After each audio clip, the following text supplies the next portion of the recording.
we are. We're live. Hi, everyone. Yeah. Yay, we're Hello. back. uh, Thank you so much for joining us again, everyone. I feel like we should start by apologizing for the weird error in our last session. Something went a little wonky with the settings, and Natalia and I live streamed to an audience of 0, which was a little Oh. awkward. But YouTube did keep the video. They do Yeah. have it. So if you haven't gone to take a look at episode 6 yet, it is in the it's on the website, and it is in the playlist. That's the word that was disappearing from my brain. It is in the playlist, so you can check it out. Please go back and take a look. It was a really good class. Yeah, today we're going to be looking at movement and poses, which should be pretty fun. I think this is really key for a good manga, right? Is not being too rigid and Yes. everything, and having everything flow and have movement to it. Yeah, well, to be honest, you can draw a manga even if you can make stick figures. One good example is if you make comics and you've read Exquisite or Hyperbole on Half, like there's a lot of webcomics that are pretty simple in the style, and I would say there's a lot of manga that is also towards the more simpler styles, so you don't need to know this actually, but for some genres it's very important. But maybe we should start with an introduction. Do you want to introduce yourself first, Kae? Absolutely. My name is Kae. I work with TOKYOPOP in the marketing. Yeah, I'm a manga fan. That's why I'm here. I just think it's super, super cool to learn from somebody who actually does this for a living, how this kind of thing goes together. Yeah. And I am Natalia Batista. I'm a manga artist. I'm published by TOKYOPOP. So Kay was my kind of both marketing guide, but also guide when I visited LA 2 years ago. I missed that so much. Oh, it was so Right now, fun. yeah, it was really. We were at Anime Expo and released my manga Sword Princess Amalthea.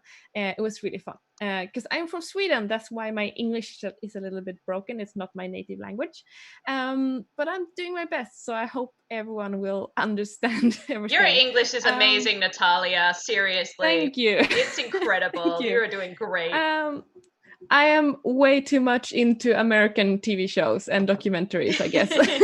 So yeah, I probably listen to more English than Swedish every day while I draw. So we've done 6 episodes already of this Manga Masterclass. And it's been going through the first steps, or the initial steps of making a manga. And now we're getting to the actual drawing part.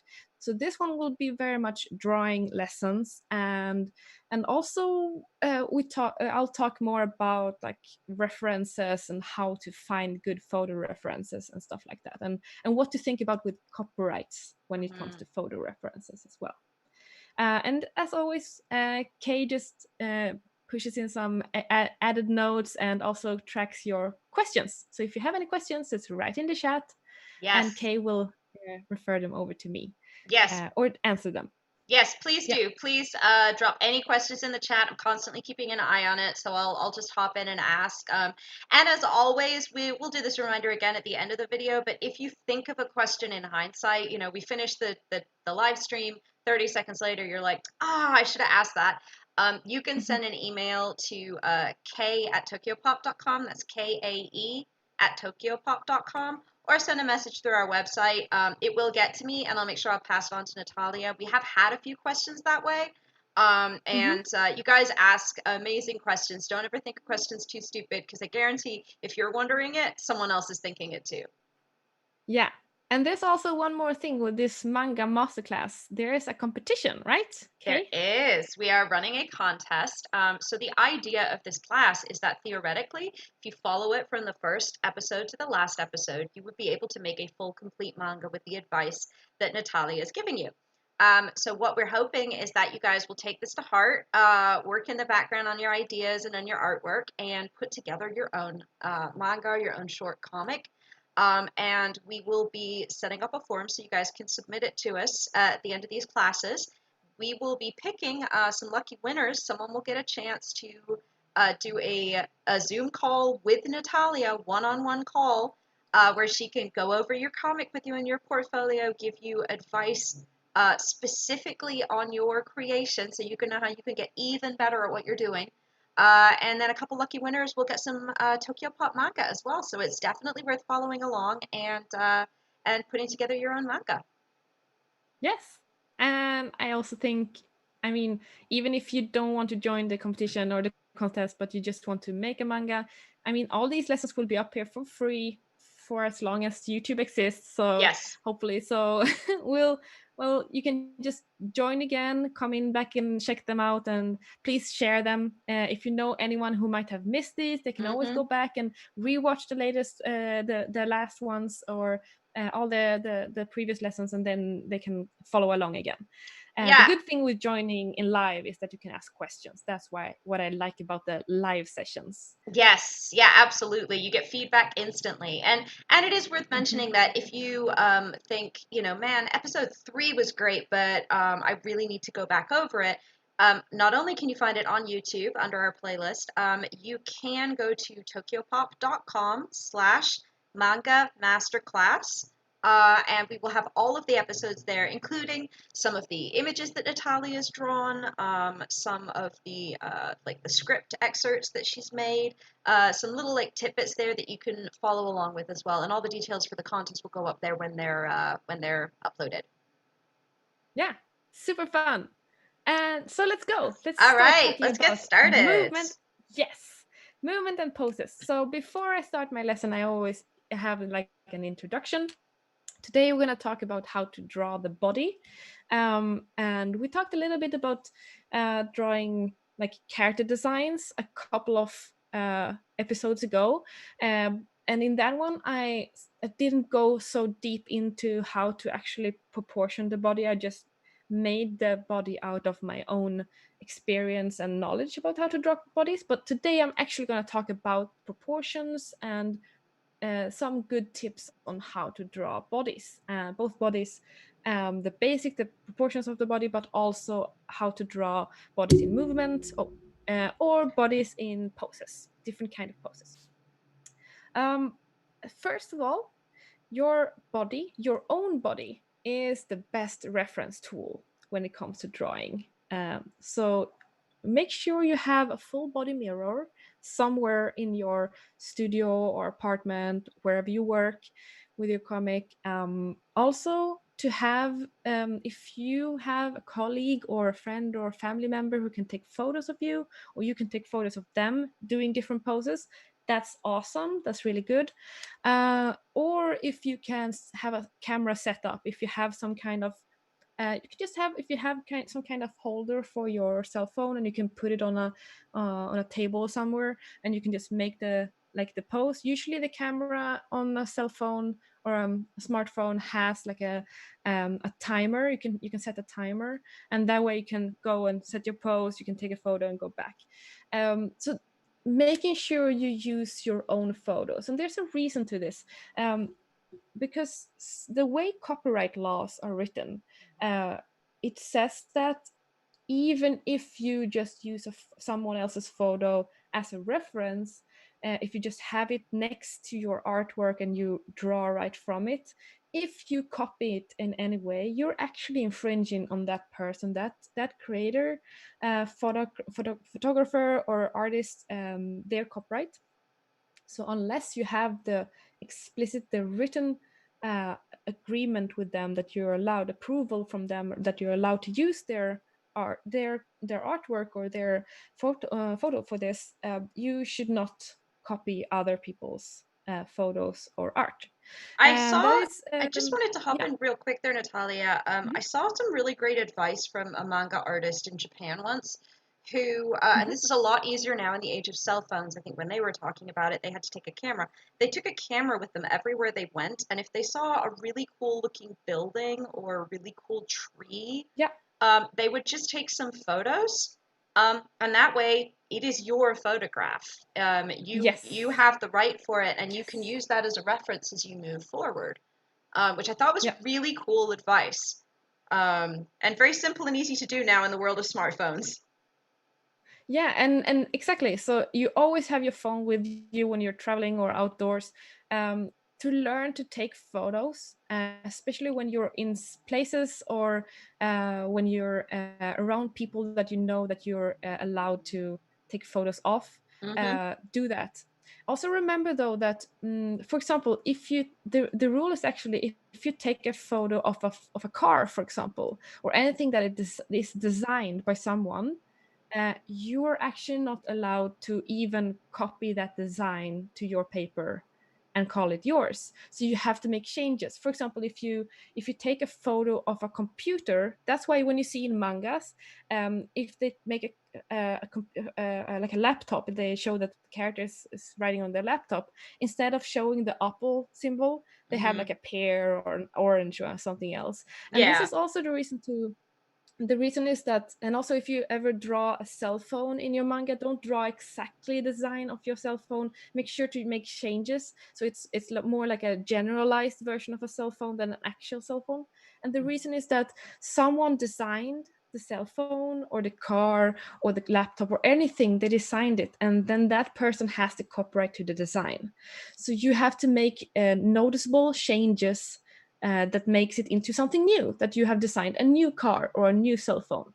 So Mm-hmm. this is a little bit tricky, but especially if you're going to work professionally, like it's one thing if you're just practicing, you can copy just practicing, but if you are working professionally and you're going to earn money from your work, make sure you have the full copyright to the Mm-hmm. work, because you can Yeah. get in pretty nasty debt otherwise. You can get in pretty nasty disputes if you don't do that.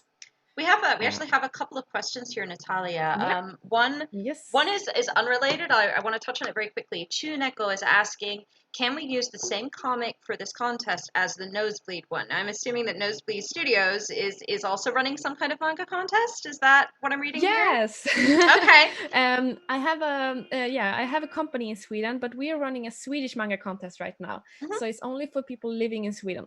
But yeah, sure, you could use it for both. Yeah. The Swedish competition in Northby Studios competition is um, we don't demand that the comic is like unshown to the world. You can show Yeah. it to the world and you can send it to us as well. Yeah. Yeah, and I would say from TOKYOPOP side as well, absolutely, of course. Yes. There's Show it to the nothing wrong. world. Yeah, Show absolutely. Get it out it. there. If you want to change it a little Yes. bit, that's also okay. But yeah, we Hmm. this is for fun. And as they Yes. pointed out, the stress is real. Yes, it's stressful. It's hard work. We want you to have fun doing this. So Yeah. absolutely. Yeah. And Mhm. yeah, so basically, and just to follow on with that, because we did talk a little bit about other manga contests that are out there. I know Shonen Jump runs one. There's the Osamu Tezuka Mhm. one. There's the Silent Manga auction. There's a lot of different manga contests out there. As long Mhm. as they don't require that you only submit that one comic to them, we Tokyopop do not mind if you submit the Yeah. same comic to us as another contest. So at Yeah. least on our side, you're completely fine. It's with Mhm. other contests that you'll just need to check the terms and conditions. Yes. That's good. The other question we have is from Two Frame Studios, who says we can still use poses from royalty free sources, right? Or from pose books. Yeah, the thing is to always check the attribution. So the thing with royalty free or with so-called Creative Commons, which is another word for not royalty free, but royalty free is that the person doesn't demand royalty if you use their work, but they still have the copyright. So you're Mm-hmm. still by law you still have to credit them, and that make sure you always credit. So that's why if you use a lot of references that are royalty free or Creative Commons, make sure you in the beginning of the comic or in the end of the comic have a list of credits. So Yes. that's important. And that also connects with if you're working with reference books, I think they also demand that you credit them.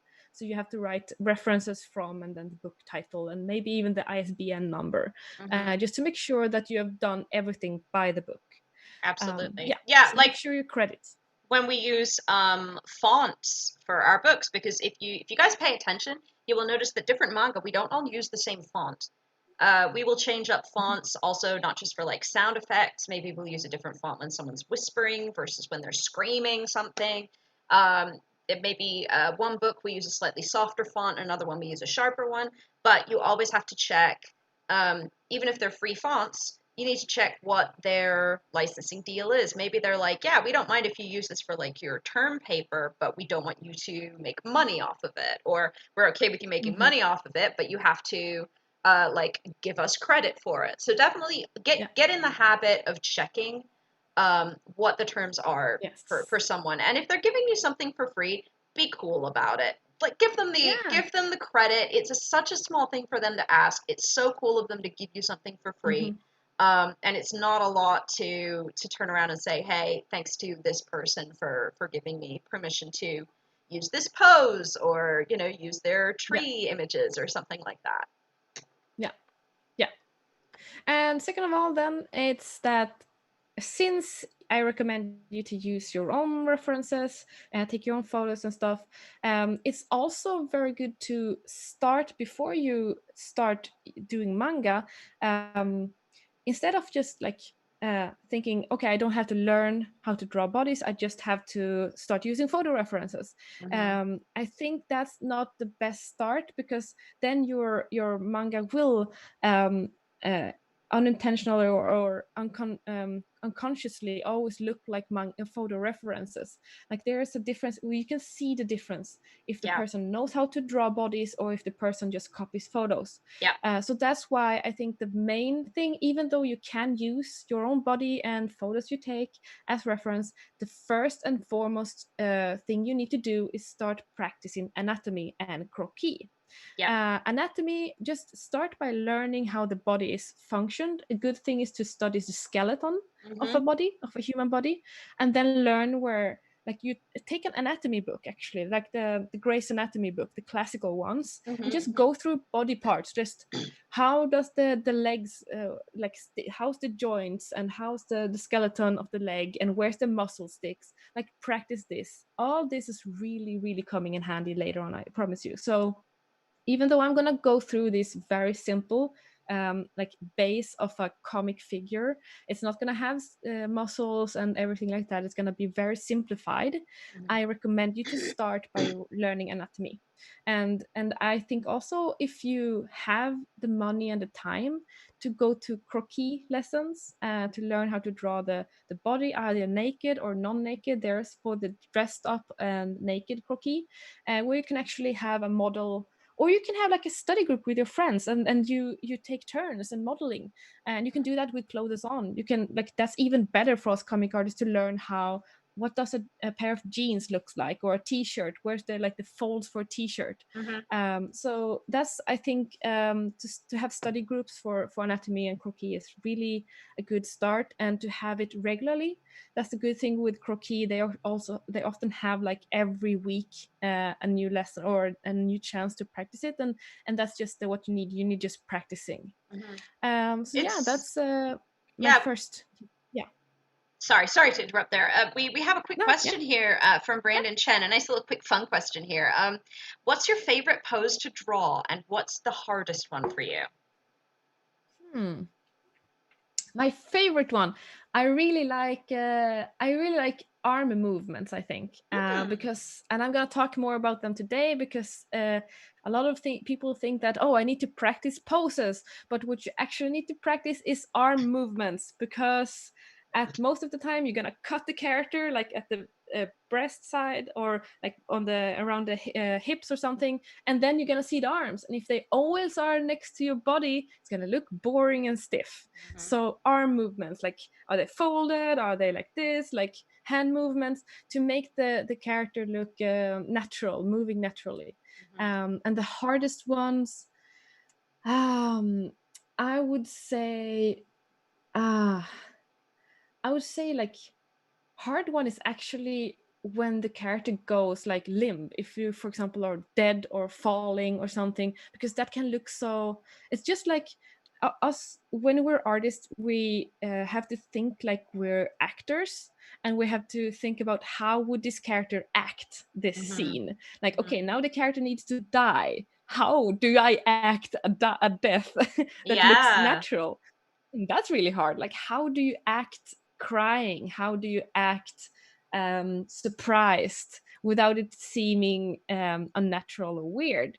So all these things you have to, as an artist, you have to learn the nuances of emotions and the nuances of movements. Like you can jump small and you can jump high. So like the differences and the different levels of nuances of or strength of a feeling, of an emotion or movement. So that's what we're going to talk about today. Yeah. That's really good, and that is, I'll say, from a publishing perspective, when we are looking at new manga that maybe we want to license or translate, and we're looking at the art, um, we often talk about the weight of the art or the weight of the character. Do the characters feel solid? Do they feel like they have gravity? And that's hard to get across. I cannot Yes. draw. I can't draw at all. And so many people who are very new to drawing, or like me, have never really trained in it.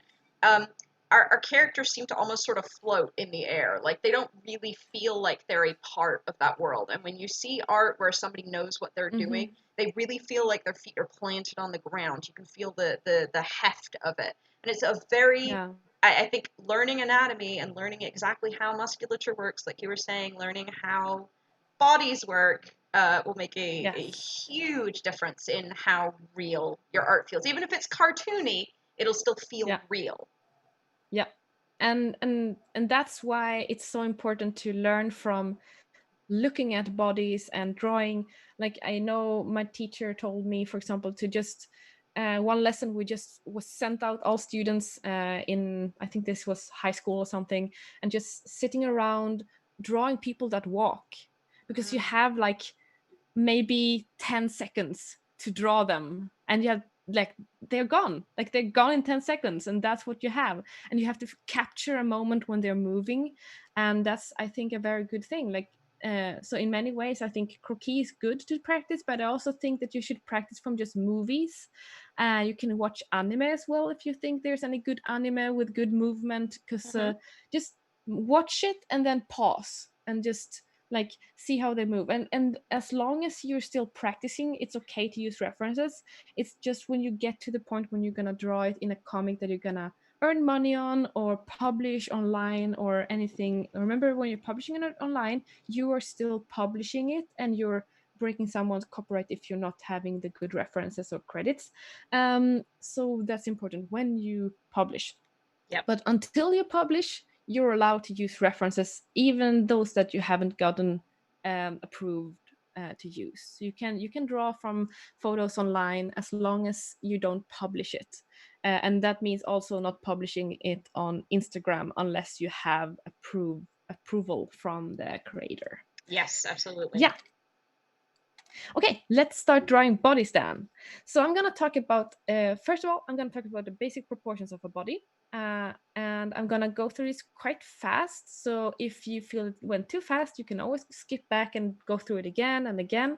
The basis is that you, usually when you draw a body, you count the number of heads tall the person is.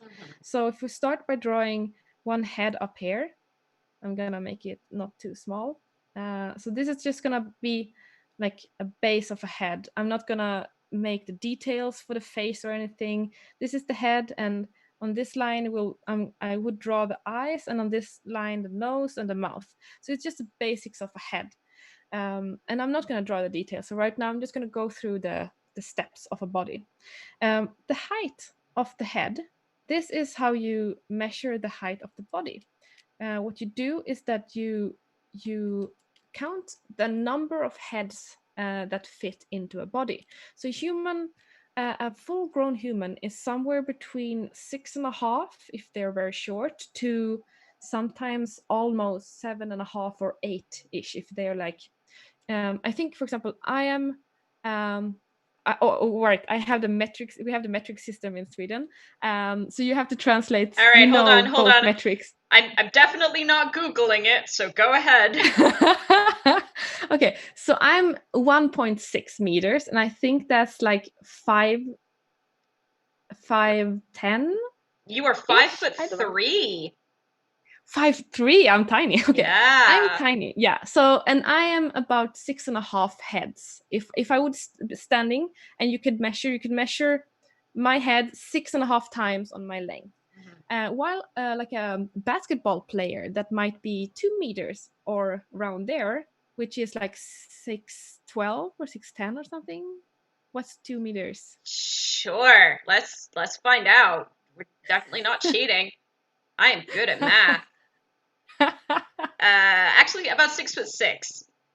6'6". Okay, Mhm. so 6'6" is a really tall person. Could probably be closer to 8 heads. If that person stood next to me, you would see our heads is pretty much the same size. Because remember, a shorter person doesn't have a smaller head, because that means the person has a smaller brain. And I don't have a smaller brain than a basketball player. Don't even try to say that. My brain is perfectly the right size. So don't make the head smaller for the characters. Remember that you can't just drag out the body. You have to remember that what is the difference between me and a tall person is that I have shorter legs and I have a shorter upper body. And so what is the difference is just that it's not the head size. So a person that is, for example, let's say that this one is 1 head, and then we have 2, and I'm just gonna measure approximately 3, 4. So you see, this is approximately the same as the first head, is the same size. You can use a ruler, but it's also good to learn how to just measure by eyes. Just look at it and see, okay, this is approximately 7 heads. So Mhm. this is how tall like a mid-sized person would be, somewhere around probably 5, 6, 5 feet 6 inches, maybe. I Mhm. think this person would be 7 heads. Um, so that's how tall our figure is. And I'm making this line in the middle, and it looks like a balloon on a string right now. But this is the balance. I call it the balance lines. It's because I want the body to be equal on both sides, so the character doesn't like fall to one side. I was gonna say Um, I've read that Junji Ito manga. I remember that one. yeah, exactly. There's a reason why it feels weird, because we're used to seeing something, and he's really good at using that against us. Yes. Yeah, Junji Ito's scary mangas. If you're into horror manga, that's a good suggestion. If you're into horror Um, manga, definitely look at Junji Ito because, as Natalia said, he is extremely good at taking things that are very normal, and because he understands how anatomy works, he just turns it a little bit to the side. And your yeah. brain, we call that in English, we call that the uncanny valley, where something looks Mm-hmm. human but not quite right. Maybe the arms are a Yeah. bit too long, or the eyes are a bit too big, or something's off. Mm-hmm. So if you're looking for that, again, this is a case of knowing the rules so that you know how to break them. But Yes. he will give you some Yeah. very good ideas of how to eventually start tweaking your art to look a little uncanny. Yeah. And he has also really good art, especially his later works. So I Yes, can recommend it from that point of view as well. very much. So when it comes to the shoulders are usually, for a grown-up person, it's usually double the size of the head. So this is the width of the head, and it's gonna be double the size. This is like a base. So right now I'm making a non-gendered base, and I'm doing this for a reason that if you want to make it more female or male or trans, any kind of like difference, I don't think, like, I don't believe in saying, oh, women have this, men have this. I think it's more important to talk about different body types. So there are men with really wide hips, and there are women with really wide shoulders. It's not really like, of course, there are generalized stereotypical things, like women usually have more fat in their breast because that's like connected to hormones. But there's also women who have flat breasts, and like there is like, Mm-hmm. it's not generally like, it doesn't have to be a certain way. And that's why I think you should, in the beginning, always create the characters kind of gender neutral and see what way you want to go, instead of creating them way too much in one direction. This is already in the storytelling step. Mm-hmm. But generally, for a grown-up person, the shoulders are twice the width of the head. And in the end here, I'm gonna draw the shoulders as joints. And everywhere I'm gonna draw joints, I'm gonna make like a circle, because this is where my body like bends or twists. And it doesn't do that in the middle of the arm, it does that at the joint. And that's why I make this kind of circle, the ball, to show that this is a joint. And it's going to be very helpful later on when I'm making clothing, because it's where we have these kind of joints where the body have moved or twisted, where you get all the folds, the clothing folds. So it's an easy way to see we have clothing folds later on. And then we make the shoulders. Now this one is very stiff, but you can relax it if you want to. I'm gonna make it a little bit more relaxed, like lower them a little bit, so make the character a little bit more relaxed.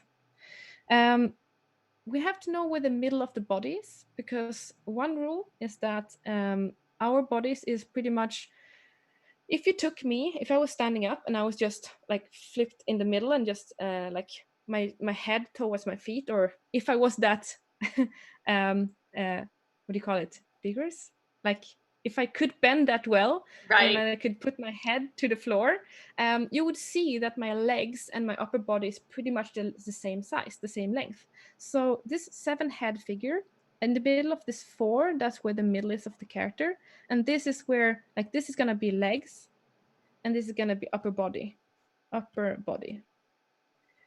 So that's the middle. And I'm gonna make it easy for myself to write. I'm gonna draw like a pair of underpants right here. This is to show for myself that this is where the hips are for the character. And I'm thinking when they are like kind of like a pair of underpants, because that way I get the side of the hips as well. I get like a side for it's not a triangle, because we're not triangular. We have the hip bone is actually like this. This is the hip bone is actually like this shape. And that's why I talk about learn how to draw skeletons, study the skeleton, because that's actually the basis of how the proportions and the shapes of our bodies, like the knees and everything, they all are based on skeleton. So learn the skeleton, the shapes of the skeleton, and then you will realize, okay, that's why the hip, that's why we have this strange shape of the hip, and it looks like an underpant. So that's yeah, that's important for this, to know the skeleton. And this middle line, you can think that this is actually the spine of the character as well. So if I would draw it from the side, I would make it a little bit twisted like this. And this would be the underpants from the side. You can see like this. And then the neck would be also side view, more like this. Remember, we're not stiff in the neck. We always move our head a little bit forward. So we have it a little bit forward like this. So that's important. And here's the shoulder. I'm gonna draw the side view next to it right now. I hope that it's in the video as well. Yes, yeah, we can see it. Good, perfect. And then we have the rib cage. Yes, we have the rib cage, and I'm thinking the rib cage more of a rounded shape, because back to the skeleton, it's rounded. So what we have is we have like a rounded shape like this, like a big ball almost like this. And like if it was a rib cage, we would see ribs here like this. But that's why it's so important to learn how to draw the skeleton first. And the rib cage from the side is more bent outwards here, and then like this, it's like cut off, because here the ribs are shorter like this. So learn how the skeleton looks, and then it's much easier to draw the body. It looks a little bit scary right now. A little bit scary. I'm gonna remove the ribs. That was a little bit too much. But it's good to have this shape, so we know that the rib is like, it's the body, it's like empty inside, it's hollow inside. So that's why the body can like bend up and back. It's almost like if you've seen these kind of wooden figures that you can buy in art supply stores. Yeah. And you see, and they are like ball jointed. So they have like a big ball in the stomach, for example, that is joined between the hips and the rib cage. And that's what we're drawing right now. So this ball, we don't have this ball in our tummies, we don't. But this character does. This wooden stick, this wooden figure has it.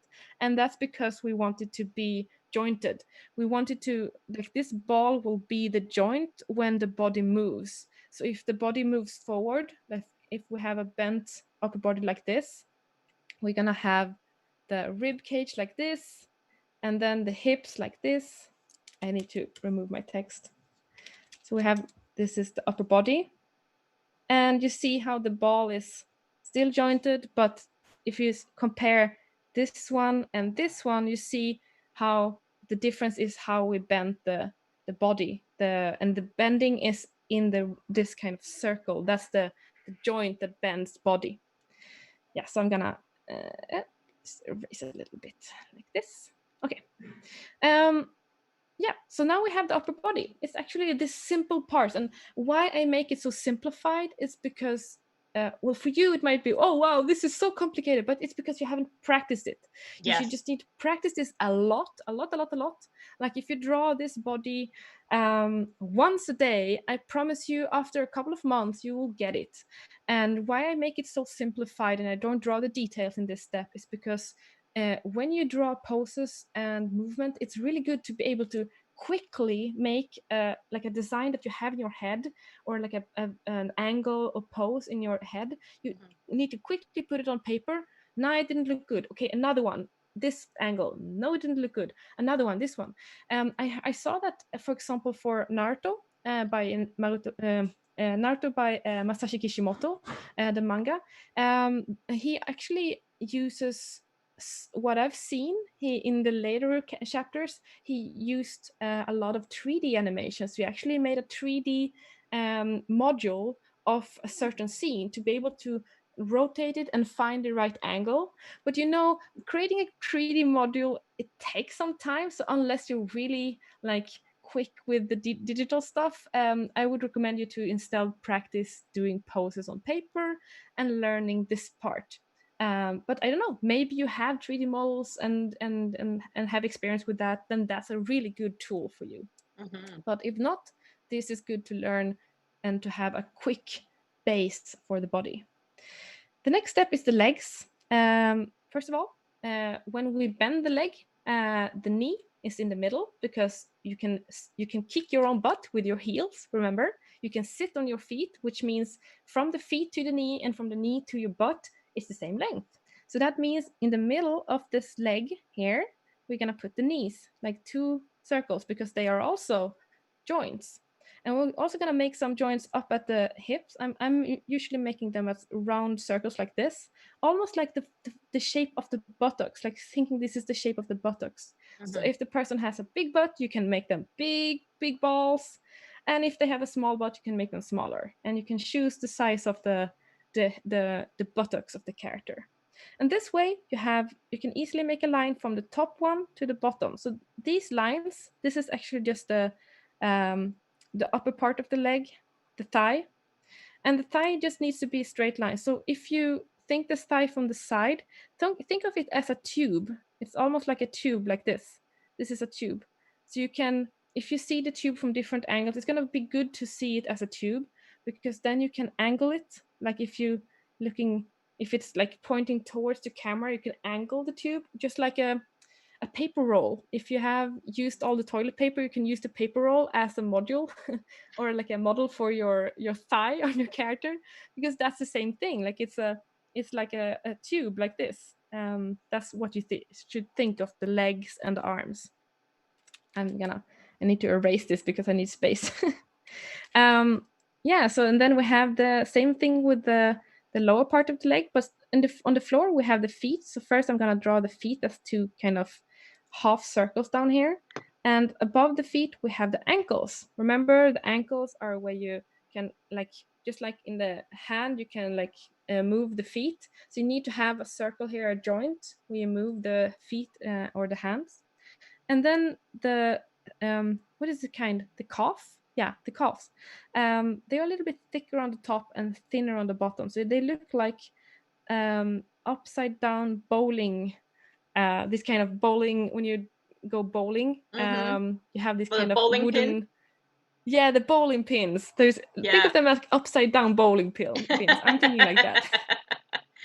It's like, yeah, so this is a bowling pin. It looks like this, but if you turn it upside down, you get a calf like this. And that's pretty much the basics of a leg. And you can add muscles, you can add fat, you can add shapes to this, but this is like a strict, scaled down, simplified version of the body. The arms, important, look in your own body. The upper arm, same thing. If you bend it, you can see that this part, the upper arm and the lower arm, they are the same length, because you can put your hand on your shoulder. So in the middle, if you put your arm next to your body side, you will see that the arm, your arm is in the level of your belly button, or your your waistline. So in approximately the middle of the circle, that we have the belly button or the waistline, and that's where we're gonna put our elbows. So this is gonna be the upper arm, and then we know that the bottom part of the arm is the same length as the upper arm, so it's gonna be the same length, and ends with a joint, a wrist. And then we have the hands. Important when it comes to the hand is that you can measure it, and a very important thing when it comes to drawing hands is that don't make them too small. And especially when it comes to manga characters, the hand should be, if you put your hand to your shin, you could cover all of your face, even like, look, I can even cover above my eyebrow. And manga characters have really big eyes. If you make it too tiny, they will not be able to cover their big eyes. So you have to make the hand from the shin all the way above the eyes, because if they ever have to cover their eyes, make them big enough. So that's why we have to measure. The hand will be this big. This will be the size of the hand from the shin to above the eyebrows. Here's the eyebrows, and that's how big the hand will be down here as well. So that is pretty much how you draw a body shape by shape. It's a very quick walkthrough, and it doesn't look that perfect, but this is what you need to start by practicing your body shapes. Yeah. So I'm gonna make this quickly, this side view here quickly. I have the feet.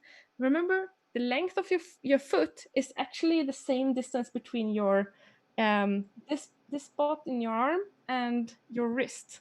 This is how big your feet are, actually. So good for reference. You can actually measure your feet. Yeah, it's good if you need to buy a pair of shoes. Yeah, exactly. you can fit a pair of shoes in there. So this is the character from the side. So this front view and side view. I think the neck was a little bit too long, but yeah, that's good. And now we're gonna talk about different poses and different basic movements.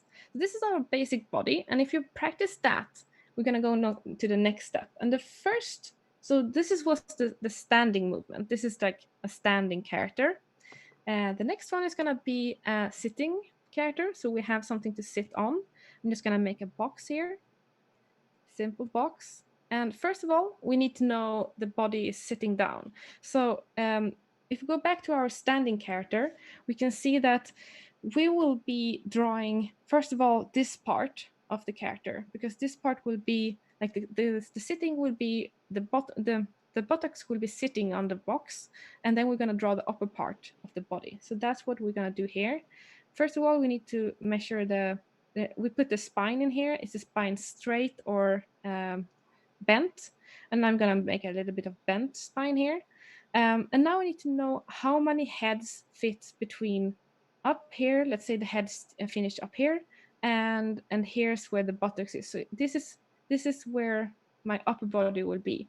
Go back to the character. We can see that we can fit 1, 2, 3.5 head before the buttocks is ending. So I'm going to divide this into 1, 2, 3.5 approximately.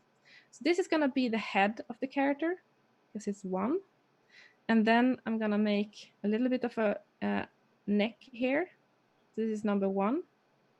I'm making them a little bit from a side, and this is a little bit more complicated, but I need to do it to show the sitting position. So this is also practice to draw the character front view, side view, and half profile, and like rotate the character. So the first step is to practice it standing and rotating, and then you know how to rotate the body. We're gonna have the upper body. Go back to your character always to see, okay, so where does the rib cage end? It ends right below number 2, second head, or almost in between. And like you can see that the circle, the belly button is in the middle of number 3. So we go back here. This is the middle of number 3, and this is where we're gonna have the circle in the tummy, like this, and then we have the upper body, the rib cage here, and then we're gonna make the hips, the underpants as I call them, down here. So this way, and then we can also make this kind of ball joints for the legs. So this is actually how I draw when I draw the character's body sitting. And then when I draw the legs, I need to go back to my characters while I see that the legs from from the crotch, or from the when the hip starts, is 1, 2, is the thighs is 2 heads from the hip, from where the hip starts. So we go back to my head.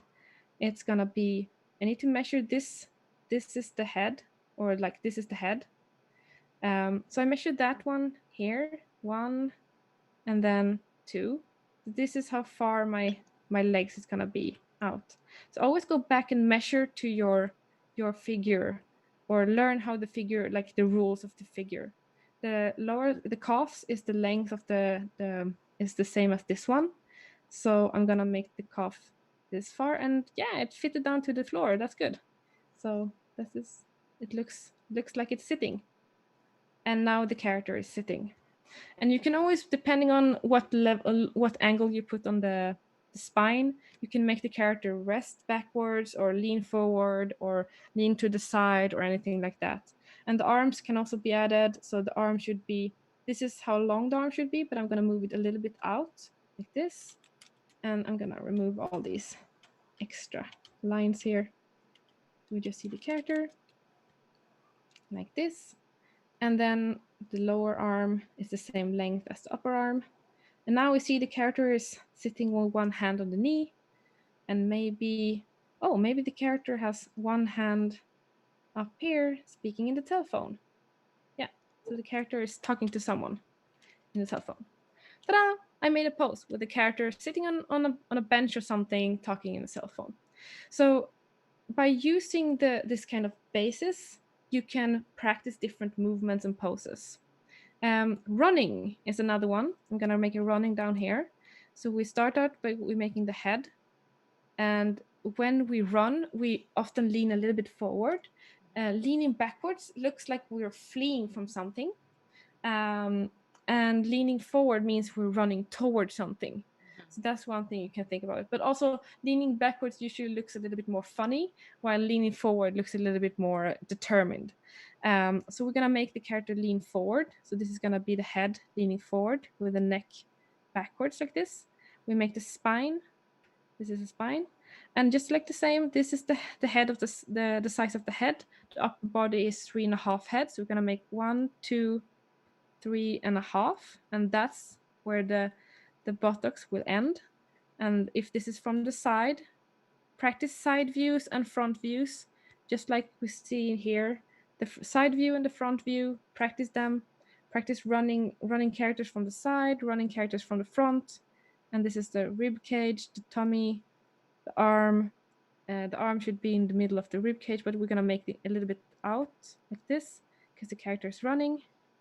Like I also this. wanted to say Yep. that's another thing that we notice when we're looking at new manga artists, we're looking at new manga, is how many different angles you can see the characters from.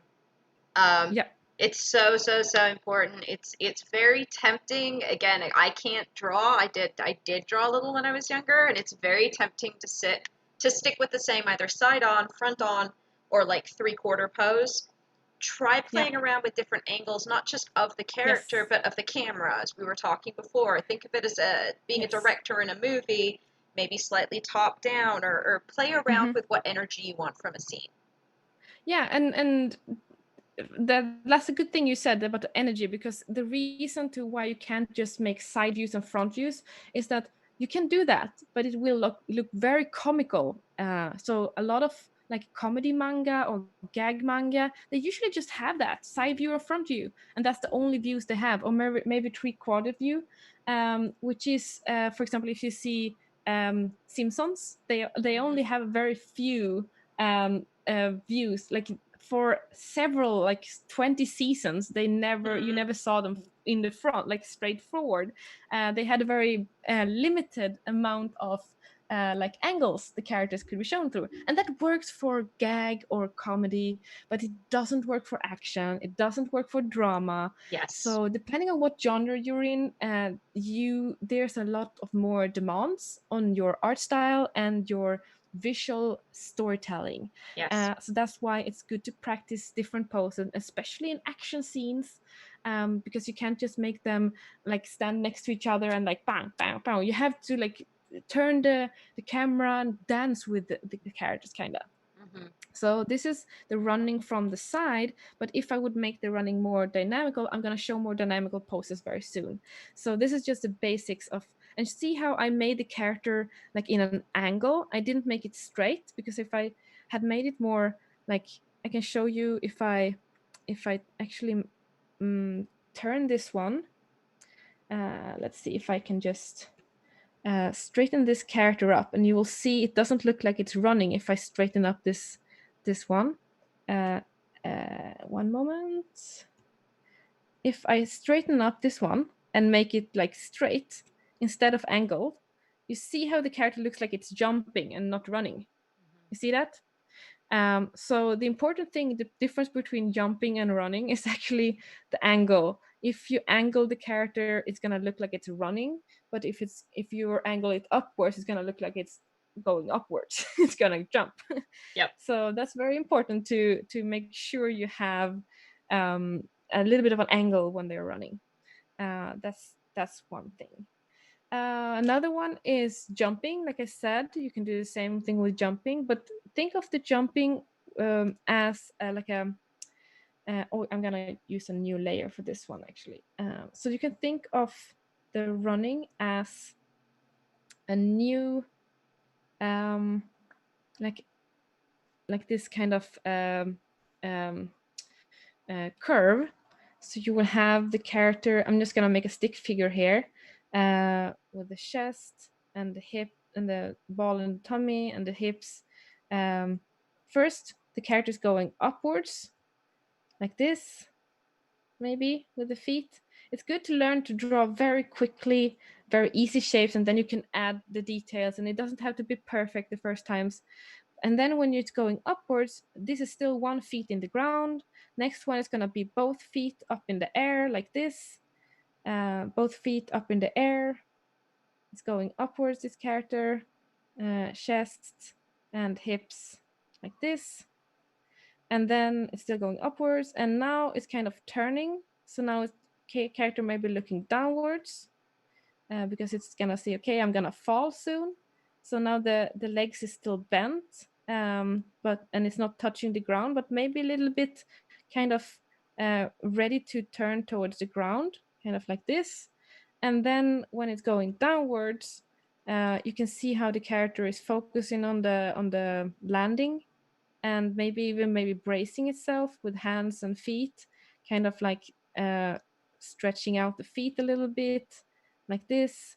I told you that the tricky part is to make a character that is falling or dying, and that's actually very hard to make the character feel like, is this character floating or falling or jumping or swimming in water? What is the character doing? Because if you remove the background and the context, Yeah. you still need to show that the character is in a certain position or movement. So learning that this is the nuance of drawing body movements, to learn the body movements like an animation almost. And this is also one step that you need to practice. Mm-hmm. Learn not only to draw the character in still poses, but in movements. So this is a movement of the jumping.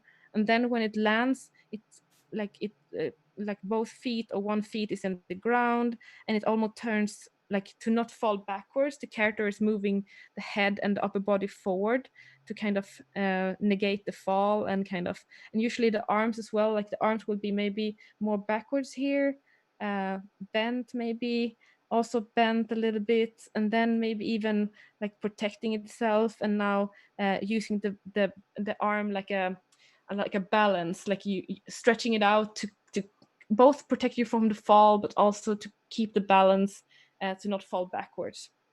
So knowing the movement and like the the weight that Kae said. The important is the weight, to know where is the weight of the character. Like here the weight is going upwards, upwards, upwards, and here is going downwards. The weight is going downwards, and like knowing the weight of the character. Yeah, so that's jumping. Let's see, we had laying, for example, if the character's laying on the side, and this is also if you're still drawing your head first, and then the neck. Learn not only to draw the body from the front and from the side, but also what does the body look like if you see it's like from the side, but you see the back of the character, like it's laying on its back. So you will see the hips here, but this is the buttocks, and then you have the legs. So maybe this character is not laying, maybe it's flying. I don't know. This is maybe Superman. I don't know. So this one is probably flying. Whoa! You see, this is a flying character, but you need to learn how to draw the character's body from different angles. So this one is, for example, from the back, and you can see it almost looks like it's laying on the floor or flying in the air or swimming in water or whatever. But you see, this is the back, this is the shoulder plate, this is the spine of the back. You see the back of the head, and if it had hair, it would be like hair, the hair, like this.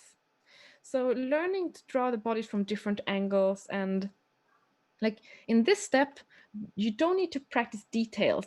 In this step it's really important to practice the shapes and the heaviness, like Kay talked about.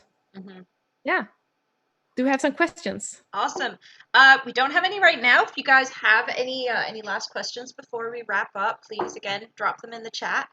Yeah, this is very, very cool. This is such an important thing. Obviously, drawing's hard. Drawing is not easy. It takes practice.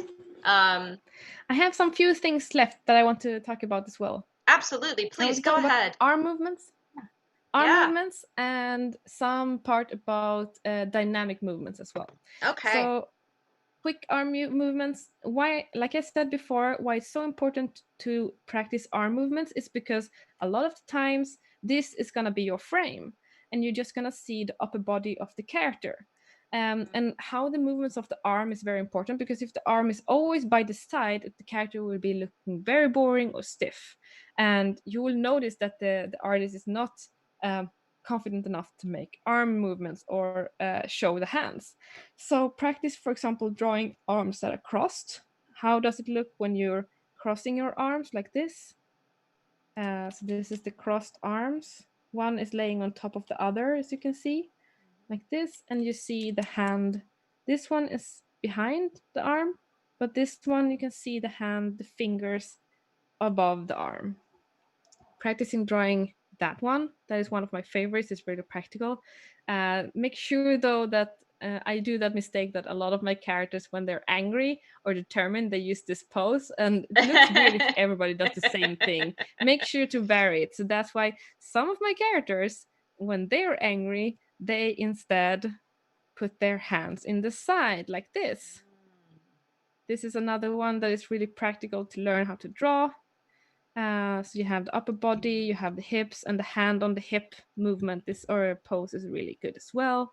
And learn how to like hide the body part. So this one, you see the other arm, you don't see. You can of course draw it like this, but that's gonna be another pose, another different pose. It looks like it's more like this and not backwards. I wanted to be more backwards, and that's why I hid the arm behind the body like this. It's more backwards. We can have another one. It could be that the character, for example, is thinking, and many times you put your hands in your face like this, and you bend your arm like this, and maybe you even put your other hand under your arm, like resting the first arm on the second, like this one. That is another very practical arm movement that is good to know, and to vary them, to have like different ones. If the character is holding something, it's very important as well to practice how to draw arm movements when the character is holding something. So this one is holding a stick, for example. And this is why it's good to learn how to draw both these kind of very simple bodies, but also draw from photos, because sometimes you don't know how does it look when when you use a sword, and maybe you need to hold something to just feel like, okay, this is how you hold a sword. You can notice that sometimes when artists don't do references at all, and they don't know how to use a certain tool, like maybe the artist never used a chainsaw, and they draw someone using a chainsaw and the character is holding it the wrong way, or not angling it in the right way, or it's going to be useless the way they're using it. So make sure you have references, or you watch videos of how someone uses something. For Amalthea, for example, because there was a lot of sword fighting, I watched videos of reenactors who did sword fights to see cool poses and actually how you dodge a sword. Because like you can't just like hello and you lose an arm. You can't do that. You can't like stop it with your hands, even though manga characters always stop things with their hands. You can't do that, because then you're gonna lose your hand. It's gonna like be it's not how it so works. yeah, so check out videos on how different things are done. You don't have to copy from them, you just have to see like the actual practical way of using something. So Google like how to use a chainsaw, or how to I don't know, pour coffee, and see how people actually pour coffee, or like how they hold something. It's very practical. It's interesting because it's like when you focus on someone says, how do you breathe? And suddenly you become aware of all of the steps that are involved in breathing. If somebody asked me, how do you pour coffee? My brain would just go blank, because you just do it. You don't think about it. Like, how do you brush your teeth? You do. And sometimes you need that little bit of a reminder of a task that you think you understand because you do it every day, but you do it so subconsciously. You may not think about how do I open a jar? Well, you've got to like twist your arms a certain way, and you have to like maybe look up, how do people do that? What's the typical look for that kind of thing? Yeah, and especially if you're gonna do, for example, like I'm trying to do a cool pose here for a person who's gonna kick someone. I need to see how do you hold the arms for when you kick something. So I'm gonna make this. I don't know how it actually looks, but this character is holding the arms like this, for example. So this is like in the middle of a movement, so you're gonna get a kick in your face of this character. And this is more dynamical movement, and this is the next step for practicing movements. When you've practiced drawing like the first step is always drawing the body from the side and the front. Practice like just proportions. That's the first challenge for you. Learn the proportions. Next step, basic movements. Next step, movements in animation. Next step, it's the movements you don't usually use that often that could be practical, the 3D rendering of the character, like back, up, down, stuff like that. The next one is arm movements, and the final one is dynamical poses. So this is like the advanced level of poses and of mastering movement. I don't suggest you start with this. I suggest you go this kind of route that I suggested now. And when you get to this point, you're gonna you're gonna have much more fun because you've trained all this basic stuff like sitting, running, jumping, stuff like that. Yeah. So when you're doing dynamical poses, the important part is to learn that you can put things in depth. Like if you see my arm here, you see my shoulder, and you see my elbow, and you see my hand. My hand is not this big. Like look, like it's because it's towards the camera. Yeah. So, but you see, if I would just copy from a photo my arm, it would look really weird. So, learning to draw something that goes towards the camera, one trick is to bend it a little bit to make it different angles, and that way it will look so much better instead of like this, which will just look like a stack of meat. Instead, like this, it looks like an arm. So that's one thing you have to learn as well, to draw things that go towards the camera. So if I'm gonna draw this, for example, I have the shoulder, I have my upper arm, I have my lower arm. I need to move this down a little bit. And then I have the hand, and the hand is pretty big. Like this is the big hand. And since the shoulder is back here, the head is probably much smaller, like this. This is the head and this is the hand. But because I made it towards the camera, like the hand is closer to the camera, I can make this kind of depth of the in the picture. And this is the next step, the next level of posing, is to learn to draw with depth, because that's how you make really cool action poses, or really cool, you can draw like body parts that are closer, or like dramatic poses. Mm-hmm. So learn how to draw things that are in depth, in deeper into the camera, or deeper into the picture, or closer to the camera. And this is just practice, practice, practice. Like don't think you can do this the first step, but you will definitely get here if you just practice movement and poses. So Yeah. I don't think, yeah. And also one more thing when it comes to dynamical poses, learn, you can we talk about bird view and frog view when we talk about perspective, and we're going to talk more about perspective when we talk about background drawings, which will be a later episode. So I'm not going to go into that too deep. I'm going to talk about that then. But I have noticed that when I Google for references, it's actually easier. Instead of saying bird view, I say drone. I just write drone. So for example, I needed to see what does a horse look like from the top view. Instead of writing horse top view, I just wrote horse drone, and I got a ton of drone videos of horses running and jumping and everything like that. And so I noticed that if you just write drone, you will find a lot of cool photos on YouTube or on Google that's gonna be a good guide for you to understand how to draw something from the top. Still, don't copy. Remember, it's Yes. just gonna be for a reference point. You And need don't to know how to trace draw. either. Don't There's trace either. there's no Yes. copying, but don't trace. I know it's really, really Mm-hmm. tempting. Don't do it. Yeah. Or if you really, if there's no, like, if there's no possibility for you to find any similar photo, go to that person who owns the photo, ask them, can I use this photo and credit you? And they probably might say yes. Yeah. Or you have to pay them some money, and that's fair. I mean, it's their work. So Yeah. yeah, that's pretty Fantastic. much it. That's Yeah. it's awesome advice. It's, again, I say this all the time, but again, the key thing that all of our artists have in common is they did this stuff. I know it might seem Hmm. boring, to practice the same boring poses over and Yeah. over again, but that's the stuff that's strengthening your muscles. I mean, think of it like a workout, right? Hmm. Is you're gonna have to, you don't just lift some weights one day and suddenly you're muscled. You have to do a No. routine. You have to do it constantly and work those Yeah. muscles. Think of these as your art muscles, and Yeah. you will build them up and get stronger the more you do it. All of our very Hmm. accomplished artists started out doing this stuff, and I think I mentioned it in another video, but Ban and Gin Zarbo, who are responsible for Undead Messiah and Kamo Pact with the Spirit World, two of our manga in our International Women of Manga line with Natalia, Hmm. they actually sell sketchbooks. They have taken their old sketchbooks with all of their little sketches and their doodles that they did while they were, sitting at the park, or practicing for books or testing out new poses, and they've bound them up Hmm. and printed them, and they are fascinating. It is really cool to see them doing all of this basic stuff. So again, this is something that all the pros do.